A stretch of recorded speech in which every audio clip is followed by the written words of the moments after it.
Hey everyone, it's our Team Relentless call, and I wanted to thank you all for getting on the call. I have two of my elite buddies that are actually from Texas too, Chris Reed and Dennis Fowler. We all were part of the PiYo Test Group together, as well as we got to walk the stage last year. Chris has been elite 4 times, and Dennis and I 2 times. And I think that the most amazing part of the story for me is that they have achieved elite status 2 years in a row with their wives. So that means that I hear a lot of people whose husbands work the business and, meet people, bring them to their wives finish the deal. And this means that we have 2 couples that have worked their businesses together, but also separately, and grown a great business. And I've loved seeing them. I think one of the most touching things was watching Chris and Kodi walk down the stage together, holding hands. And I just thought, how awesome is that? And there's so many people in the organization that have, stories where their spouses don't support them. So I wanted to share this. And I have a lot of men on my team who are having a hard time, working the business because, let's face it, we are a female-populated organization, and I hope to change that. And I know that there's some stuff going on in Dallas that's, really based on helping men work the business, because we do have some really awesome leaders within the organization. But both of these guys were, former law enforcement, and now they are, retired from that, industry, and they are now full-time coaches, and they get to be home with their family. And if you follow Chris, and I know that you'll see him going to Disney World and Disneyland and getting to do stuff with his kids, and it's just been amazing to watch. I remember seeing him, I don't know, maybe 6 months after I became a coach, turning in his resignation letter, and it was very well written. I love Chris to death because he is, I always say that I'm a lot like him, but I'm a female. We were very blatant and blunt, and it's never to hurt anybody's feelings, but to just because we don't have time to sugarcoat it. We're here to help you, and we want to make you grow, make you, see your potential and help you grow. And we don't beat around the bush, but he's, very to the point, but he's, he doesn't reinvent the wheel, and he follows what everybody else is doing who's successful. And so I thought they'd share some tips and, hopefully help you and your spouse get on board, or if you're a guy, maybe give you some tips, because it is a little different audience when you're a male versus a female. So I'm going to turn it over to Chris. I'm going to unmute him. What now? Can you unmute yourself? Are you able to unmute yourself? I always have trouble. Okay. Yeah. All right. Yeah. Thank you very much for that introduction. It's really exciting to be on this call. And everything that you said is, I can reciprocate all of that. It's been fun watching your business kind of just take off. And see, y'all can still hear me, right? Yeah. Dennis, I need you to shake your head, nod your head, because she's froze some. So okay, cool. But it's been cool to just kind of see you you bringing your gang up to some of the Dallas events from down there in Houston, and watching things grow. And a little bit of my story, just to kind of give you guys some background. I signed up as a discount coach, pretty much convinced that somehow or another this was a scam. But the thing that was for me, I really believed that if it was possible to succeed at this, then I was going to. And I talked to some other people. This was really before I was on Facebook. I actually didn't have Facebook when I signed up as a coach. But my coach told me, you need to get Facebook if you want to be successful. And so since he was in a position where I wanted to be, I did what he said. I got on Facebook and started doing what he said, and things kind of took off. I never planned on going full-time. I never planned on leaving the police department. I really figured that I was going to be a cop until I was 55 or so. I was very active in SWAT and in training, and honestly figured that I would go do the Blackwater thing or something like that as a contractor over in the Middle East, or whatever the hot spot was, once I was finished with my police career. And then I was going to work in a post office or something like that till I'm 65, because that's what you're supposed to do in America, right? Is work till you're 65 and then retire. But really what happened for me was I started building some momentum. I started getting people that were as excited as me. Dennis and his wife came on, and so many other people. We've met other people that have come on to where this has been a life-changing thing. And so, one of the things that I say all the time is that as a cop, being a cop for 17 years and 15 years of those on SWAT, I got to do a lot of cool stuff, and I loved my job. I got to do a lot of hero stuff where there's some people alive because I kicked in a door or dove through a window and did some life-saving stuff. But there's people alive today that because I didn't kill them when they needed it, honestly. But I feel like as a coach over the last 5 years that I've saved more people or helped more people of worth, if I can say that because I'm blunt, than I did 17 years as a cop. Because the cool thing about this for me is we help people who really want our help, and then they actually have to help themselves, right? It's not like at the PD where we were going to the same house every week and the people were still just doing the same thing over and over again to put themselves in those positions. We're able to help people and really change lives on a really broad level, and at the same time get the reward that I wasn't able to get as a cop. On my team at least, I don't know how it is on y'all's team, but on my team is a lot of cops, firefighters, teachers, a lot of teachers, and nurses, and I think that one of the things that we all have in common, those kind of people, is when we were kids, we wanted to grow up and we wanted a job where we would help other people, or young adults, we wanted to grow up and help other people. And then when we grew up and we started having kids, we were like, man, I wish I earned more money helping all these people. And Beachbody has become a vehicle that we can use to do that. So, I as a cop, I had no say over how much money I earned. And I remember one day just sitting there looking at a Beachbody manual, I think P90X, and I was like, in Beachbody, I am the only person who has any say over how much money I earn. So why am I not pursuing that?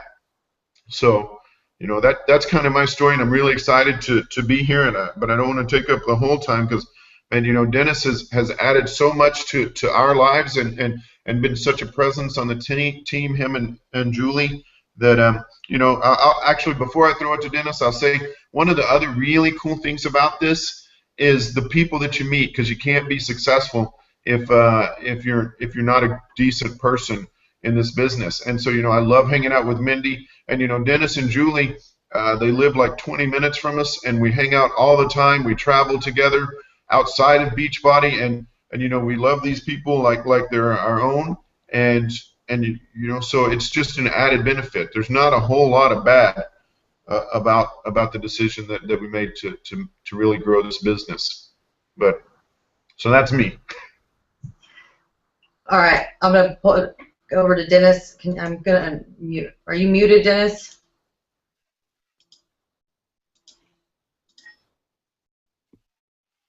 Can y'all hear me? Thumbs up. Awesome. Okay.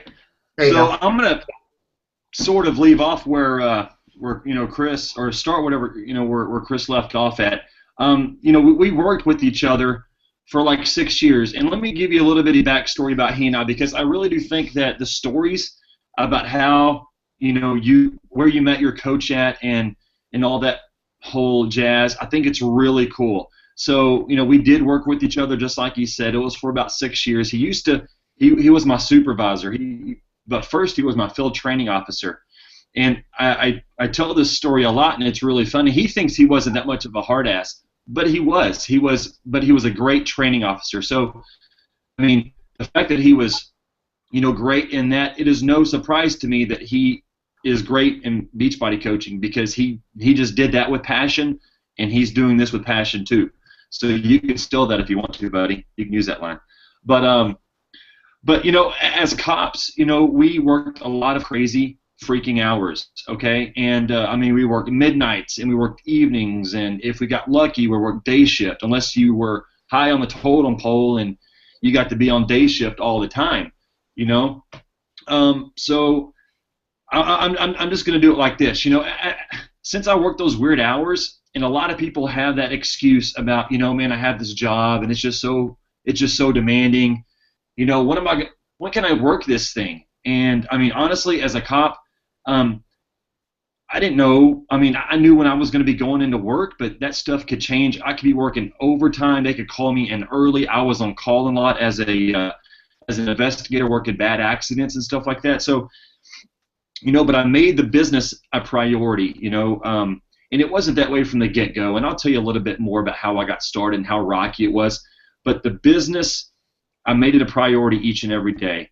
I got up at 4 in the morning because, when I was on day shift, and I worked my business for a good hour.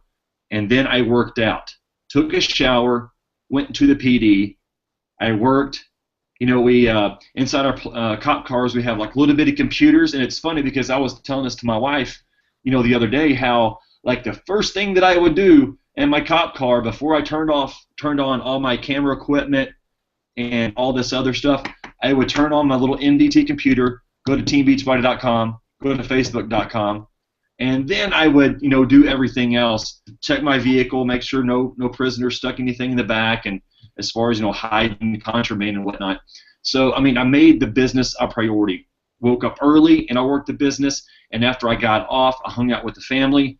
After they went to bed, I went right back at it, okay? And so as long as you can understand that unless you have to put this business first. I'm not telling you have to put this business before your family, but it has to be right up there with your top priorities if you really want to make this thing go somewhere. I'm just going to be brutally honest with you. So whenever I first got started, like I said, things were really kind of rocky, I signed up in July of 2010. I canceled my Shakeology in August of 2010. And so like the next month, I canceled my Home Direct and went to an inactive. And, I had the mindset or the attitude that, this business wasn't going to work for me. I mean, obviously I wasn't making any money, but to me, I thought that I was doing everything right, when in fact I was doing everything wrong. And back then, it was so funny, guys, because, I went to the gym a lot. I was a meathead. And I would always make fun of Beachbody, when the infomercials would come on and whatnot. I would, call it lame, and I'd make fun of Tony and Sean, and like, who needs that stuff? So whenever I started the business, I'm like, you know what, I'm going to at least agree to do Shakeology. But I'm not going to do a Beachbody video because that stuff's just lame. And so right from the get-go, I wasn't coachable. Chris is like, man, you need to stay on your shakes, and you need to do a program. You're going to be successful if you do that. I'm like, yeah, you know what, no, I'm just going to do my own thing. Basically, I just wasn't ready to listen. I wasn't ready to be coachable. And ultimately, I just didn't want to succeed that bad, and that's why I wasn't, willing to listen. September came, and we actually faxed in the cancellation paperwork to quit coaching twice. My wife faxed it twice into Coach Relations because of it wasn't working out, and I didn't want to pay that $15.95 fee anymore.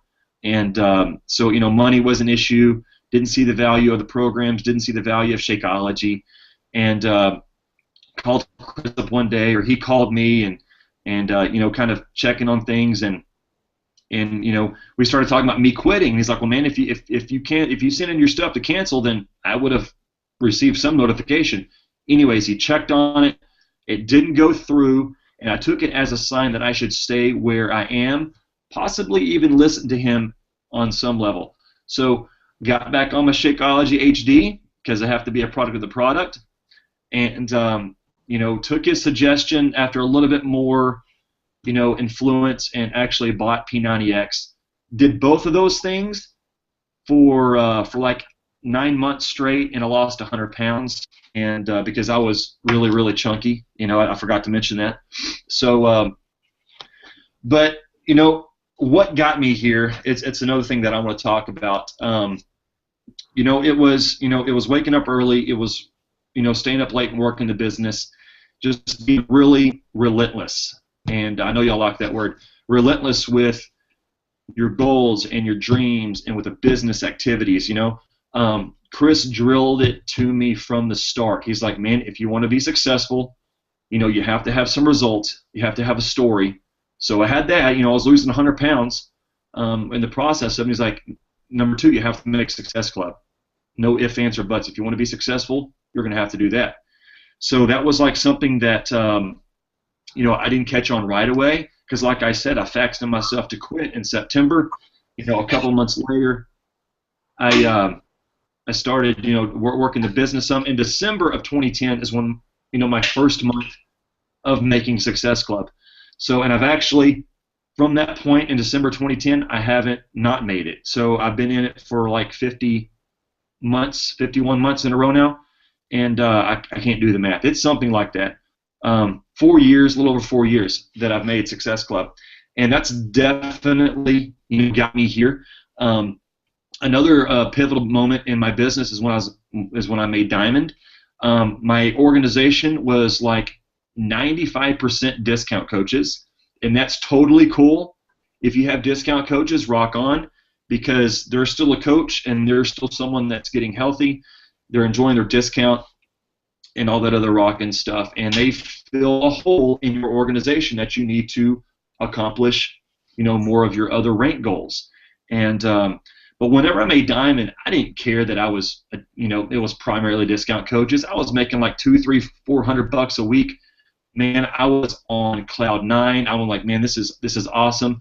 I remember having a conversation with Chris at like a pool party, later on in 2011, like a couple of months after I made Diamond, and I was like, man, it's just going to be so freaking amazing whenever I'm making $700 a week, just so amazing. And he's like, we're going to be having a conversation one day about this conversation, and you're going to laugh because you wanted to make $700 a week. And whenever we have this conversation later, you're going to be making way more. And sure enough, that happened. And it's pretty funny to think back that, $700 a week. I mean, it's amazing amount of money. Don't get me wrong, guys. But it was like I was dreaming big back then, and now that I look at it, I mean, it's kind of, I don't know, it means a lot to me. That's like a pivotal moment, a pivotal conversation that I had with my coach. And another thing that's really got me here is the fact that this whole thing is about numbers. It's a numbers game. It's a numbers game with your prospects, with who you're recruiting, with your challengers. It's just like that whole, funnel thing. If you have a funnel and it's shaped like this, it's big at the top, small at the bottom. You talk to 100 people, you may sign 20 of them, okay? And that's another thing that my coach drilled in my head. And, a good ratio, I think, would be out of every 10 people you talk to, you may sign a couple. So just kind of keep that in mind. But that's also the same thing with your leaders, because after you sign those 2 people, I mean, the odds are not in your favor for those 2 people to become one of your leaders. It's like, it's the same thing. If you want to have more leaders, more people that are just like you on your team, you're going to have to reach out and you're going to have to sign way more people. And that's how I've gotten here. And then once you find those leaders, it's just duplication. Success Club. Diving deep down into your organization and not only working with your people, but you're working with their people and you're driving that volume. Chris has been elite for 4 years in a row. I've been elite for 3 in a row. That's a huge reason why we're here right now and why we're full-time coaches and while that income just keeps growing each and every year. Am I good on time? Do I need to shut up? Because I have one more thing to talk about. You have great points. Keep going. Okay, great. So, a lot of you guys may be married, and, being married is awesome. And if you're not married, hey, that's cool. One day, right? But anyways, my wife was not on board. Now, my wife now, she's a 2-time elite, and she's a 5-star diamond, right? And that's all on her own. There is no way in the world that, well, I'm sure there is, but that would be a whole lot of work for me to make myself elite and her elite at the same time. I mean, that is her baby, and she works her butt off just as much as I do, if not more, if I'm being honest. But in the very beginning, she was not on board, guys. If you could have seen my wife, if you know Julie at all right now, she is not the same person that 4 years ago about the business. Number one, she thought it was a bad idea for me to do this. She was already doing like old school stuff like Turbo Jam and old school Power 90, and I was making fun of her, remember, because I thought it was lame. So whenever I started this, she was like, no, it's a bad idea. It's not worth the money. Shakeology is crap. Chris Reed is a punk. You didn't like him. Whenever you worked at the PD, and he's just wanting to make money off of us, and yada yada yada. And I'm sure you are hearing those same things from your spouse, or maybe you're not. Maybe your spouse is like 100% supportive, and that's awesome. But I guarantee you, there is more people out here in the coaching network and on your team that the spouses aren't 100% on board. They're seeing that money that's coming out of the checking account each and every month, or on the credit card statement for Shakeology, those business service fees and that club membership, and maybe you're not making a dime, okay? And that's putting a lot of pressure on the relationship, okay? So what I did was, since my wife was once a Beachbody hater, I included her, and this is the way that I got her on board. I included her. If I was talking to a female prospect or a female challenger, I would, get advice from Julie, because she already knew some of the programs because she had done them. I would include her in little bitty things about talking to these women, or I would say, hey, you're friends with so-and-so, right? Oh, and she would say, like, well, yeah, I am. I'm like, well, cool, she's talking to me about this. Do you mind sending her a little bit, of information about the program that you're doing right now? And you don't have to, try to convince her or anything. Just talk to her about what it's doing for you. And not only that, I mean, that not only, brought her into the business a little bit more, was including her in those little bitty things, was the fact that I was making money, okay? My wife isn't a money-hungry lady, okay? But when the bills are getting paid on time, because beforehand they weren't, we were really bad with money, we had a lot of debt, but when the bills are getting paid and our money market account is growing week by week by week, and she is seeing those deposits, it's a very powerful thing, guys. It's like, okay, you're proving to your spouse that this is legit. Okay, beforehand, if you're not working the business, and you're kind of fiddle farting around with your workouts, maybe you're pressing play a couple times a week, you're not helping anybody. Okay, that puts a lot of pressure, that puts a lot of strain on the relationship. Okay, so in order for your spouse to get on board, you're going to have to include them, number one, in little bitty things somehow. Maybe you can read some personal development together. Maybe you can talk to her about the women prospects that you're talking to. And number three, you're going to have to make some money. You're going to have to prove to her that this works. And the only way you're going to make some money is if you talk to people, and you invite the challenge groups, and you sign some coaches, and you build your organization. And I promise you, if you do those things, your spouse will get on board. And that's all I got. Whoa, that was awesome. So before we end this call, a couple questions were asked and they were addressed. I wanted to share for Team Relentless people that I forgot to say is that they're in our upline, that they are part of our team. So, Team Beachbody, the reason I'm here is I've never had a family. I've never had anywhere that I belonged, and now I do. I have this community, and I've been received with open arms from, other people outside of our team, but our team, and a lot of you know who Jason Diebold is, like, they have, like, brought me in, and Becky and Christine, and, because of that, I met Chris, and, and we are friends, and we see each other, and this is why the events are so great, is we get connected to these people, and I really appreciate them getting on this call. But, I've gotten to know them and know their story, and Chris is a lot like me. I just say what I have to say because I've watched Chris do it. I watched Jason Diebold do it, Melissa McAllister, Caroline Van Zant, Allie Upham, Christina, Becky, all of my mentors who are now my close friends.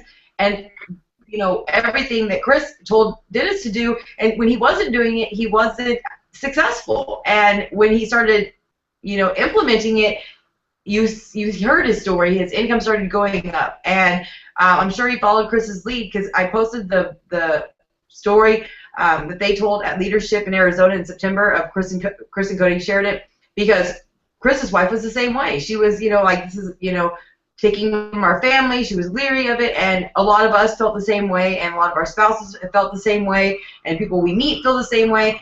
And I always refer to the Chris and Kodi story and the Melanie and Matt Mitro story, because you can get your spouse involved. The biggest thing is most of the time is if your spouse doesn't feel that they're included and they only see money going out or your time being invested in your energy somewhere, they get, pretty squirrely. And, that's scary in a relationship is if somebody feels you're pulling away and you're making all these changes and you're getting hotter and you're losing weight and you're all of a sudden confident, which if you know Chris, he doesn't lack anything in the confident department, but, it's scary for people, and it can cause a lot of problems. And, so the biggest thing is involving them. And I know that quite a few of my coaches have their spouses sitting here with them. And so I appreciate everything you said. And, Dennis, you really put everything into perspective that I teach my team is that don't reinvent the wheel and that don't beat your head against the wall and cry about failure if you're not doing what you're told. Here you have a guy who is 4 times elite. He is very attentive to his team. He's just straightforward because that's just the way he is. I mean, shouldn't need to be coddled in this business because you are the CEO of your own business, which is another thing I preach to all of my team, is that I give you direction, but I'm not going to do it for you. I'm not going to push you, pull you, drag you, bribe you, bargain with you to do it. You need to do this. And we are all proof that when you follow what, is coming from corporate, it actually works. And the thing is, all the stuff that's coming from corporate is coming from the Chris Reeds of the organization. He is a seasoned coach. And when I became a coach, Dennis became a coach, and when Chris became a coach, we didn't have all these guides. There wasn't all this video feed that we have now. I mean, the first call I was on was in end of 2012, and we had like freeconferencecall.com, and it was just a mess. Now we have these ways to train you, so you have so much more information that's been provided by the seasoned coaches, these training documents. I teach the 3 vital behavior training, and I've taught them, I'm going to California next week to teach it. These are things there to help you. If you don't implement it, if you don't learn it, and you don't surround yourself with people who are successful or listen to them, you're not going to be successful. And that's just me being blunt. But, thank you for everything you said. If you haven't followed Chris and Kodi and Dennis and Julie, you should. I posted the story. Dennis, you and Julie spoke whenever we were at the All-Stars thing in Dallas in August of last year. I was just looking on Jimmy's YouTube and it started playing loud, but did Jimmy record you and Julie and Chris and Kodi and the Hudgens? Do you know who recorded that? Because somebody did record it. I don't. I think it was recorded, but I'm not sure who has that. I mean, that would be really awesome to have now, even for our own benefit, so we can share it with our team. Let me ask Dan. I think it was either Danielle or Jimmy who did it, but I encourage you guys to watch their story because on these calls I really like to have some call to action and some clear, concise points which they shared their story, but their story is so much more extensive. I know that Chris and Kodi, I think, were on the call National Wake Up Call 2 months ago too, so you can go back through the podcast channel and find when they were on there because they told their story. But if you're having any problem getting your spouse on board, again, listen to what they said. Listen to what Melanie Mitro said about getting Matt involved, because if you know Matt and Melanie, Matt is like her #1 fan, and if you saw them at an event, it's the same way. They are, a team, and he supports her, and you would never know that he was against it, So, follow this. Again, follow what other people are doing, because I hear so many people say, I can't get my spouse to drink Shakeology. I can't get my spouse to, approve of what I do, and they're always bad-mouthing me, but then you just, cater to what they're saying, and you don't do what other coaches have done. And, you make excuses for them. Oh, well, they're not going to do this. Well, if you do that, it's same as giving objections to, prospective challengers. Oh, well, yeah, they're really busy. Well, of course they're going to say, yeah, I'm busy if you tell them that. Same thing with your spouse. Show them that this can be done. Include them. Have them understand the business.